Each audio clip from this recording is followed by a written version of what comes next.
Well, it's going to be the second anniversary of the horrific 7th of October Hamas terror attack soon that created new fault lines in Middle East.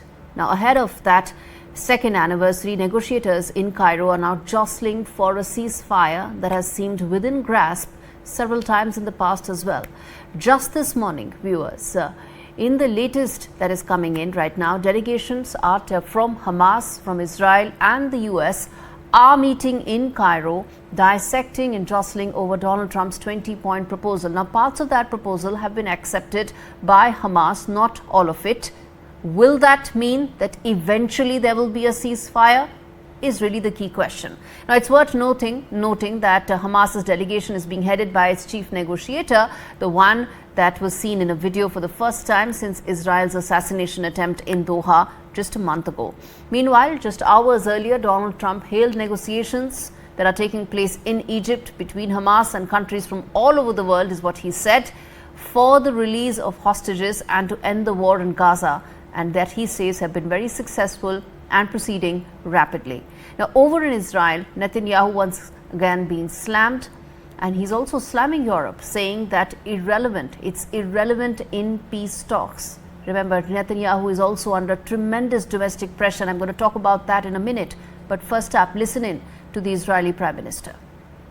Europe has been absent because Europe has basically caved in to Palestinian terrorism, to radical Islamist minorities in their midst.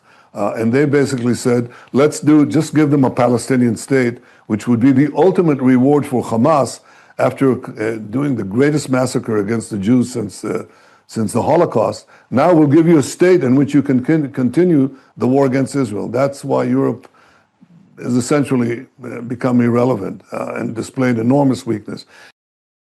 That was Netanyahu saying, why is it that Europe is not on the high table as a peace deal is being thrashed out, even as outside on Jerusalem streets, protesters and relatives of hostages chanted their names to keep up the pressure on his government and on Trump as well for a final deal. Remember, those hostages have still not been freed.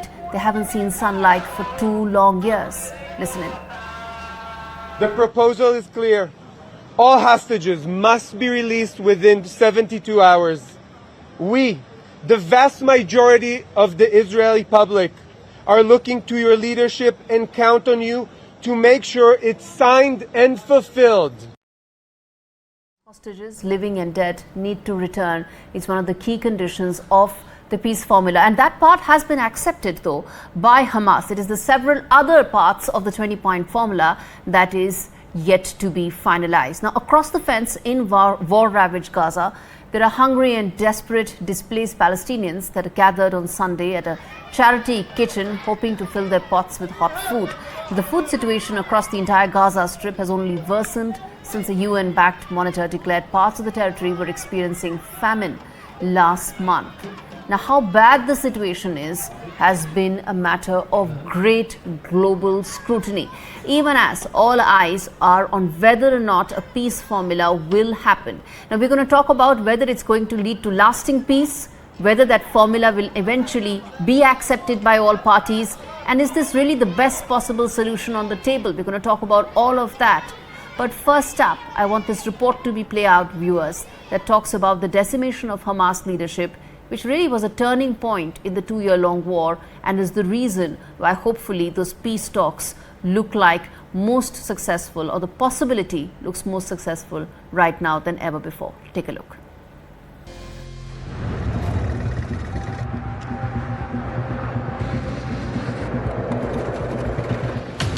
October 7, 2023, a day of unprecedented violence as Hamas launched its attack, shattering illusions of security and triggering a fierce retaliation from Israel.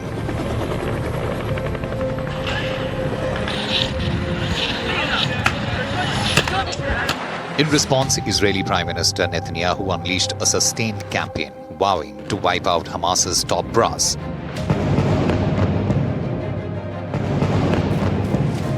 One by one, senior figures were targeted.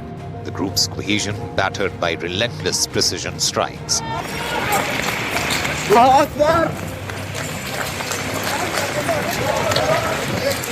In a dramatic technological milestone, a guided missile traced a Hamas leader's mobile signal, striking decisively. The message: no one was beyond reach. Gaza's militants were left reeling, and the world saw a new kind of warfare in action.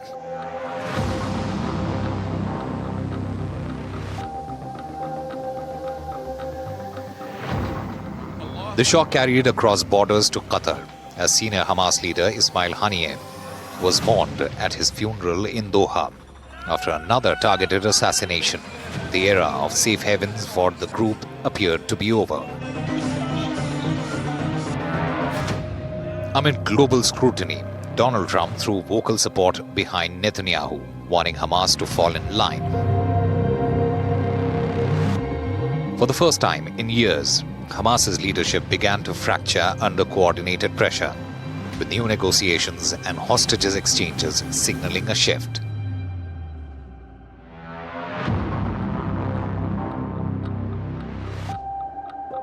As Israeli intelligence continues to target remaining leaders, the future of Hamas hangs in the balance. Will they regroup and resist, or has a new era dawned for the region? NDTV Bureau Report. All right, let's get a quick word from Benny Benjamin. He's a former Israeli soldier joining me on the broadcast, even as we put up those big questions to him. The reason why we ask as to whether or not this ceasefire will actually hold, and whether some of those 20-point proposals that have been put forth will be accepted or not, including the crucial one, which is whether Hamas will agree to disarm or not. Mr. Benjamin, your thoughts on the fact that these negotiations are taking place, but should we be hopeful of lasting peace? Hi, namaskar, first of all from Israel, shalom. As per what I think and what I'm knowing from the news and from my Prime Minister, that we are already stopped the war. The war is already stopped. Now the ball is in their hand.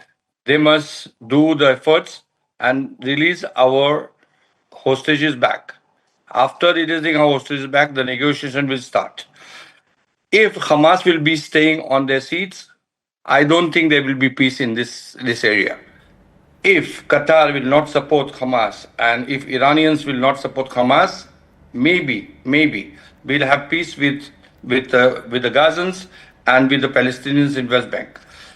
The message must be clear. They must disarm all the militants, including everybody. We are not harming anybody if they will not harm us. That's that one is very aspect clear. of it. The other aspect of it is that Israel needs to withdraw completely from the Strip. That's another aspect to it, right? 20 years ago, we already withdrew from the Gaza Strip. I mean, each and every millimeter of the path, we have given them back. If it is supposed to have, Israel is not supposed to come back to the borders before they start the negotiation. After they start negotiations, there are steps to do it. We are completely with the 20 or 21. The deals are there with the president and with our prime minister. We are exactly doing whatever it is written in the paper. So I mean, we don't have any problem to negotiate, and we don't have any problem to release some terrorisms that we have in our jails. But I think the first point is our 48 hostages. Our 48 hostages must come back, and we agreed to everything. Very quickly, Benny, the fact that Donald Trump wants this to be done before Friday, do you think that adds too much pressure on these negotiations, or do you think that could be a good thing leading to some sort of a closure? I think it is a good thing. I think it is the pressure must be on the both sides. I don't care about Hamas because they are guerrillas for me. I don't count them in anything. But because we have our 48 hostages, we are counting out for the Gazans and we are counting out of the Americans. And I think he must press how much he can press. And we don't have any problem. They will press our Prime Minister too. All right, let's leave it there. Mr. Benny Benjamin joining me on the broadcast. Thank you. Viewers, bottom line really is that as negotiators gather in Cairo once again, one thing is absolutely clear. that a unified Gaza Authority with a clear charter and a long-term vision is extremely important. Only then any ceasefire would actually hold. Of course, there are political pressures that are mounting on all sides, from the hostages' families on the streets of Jerusalem to the starving civilians lining up for scrapes in Gaza. And then there is Donald Trump, watching closely, positioning himself as the global deal maker. But the big question remains, will this historic deal finally get him that elusive Nobel Peace Prize? Well, some would say the reason for Trump to hurry is not just that lives are at stake, but also that the Nobel Peace Prize Committee is set to take its decision on Friday. It seems the road to peace goes via Cairo, but has a critical pit stop in Oslo.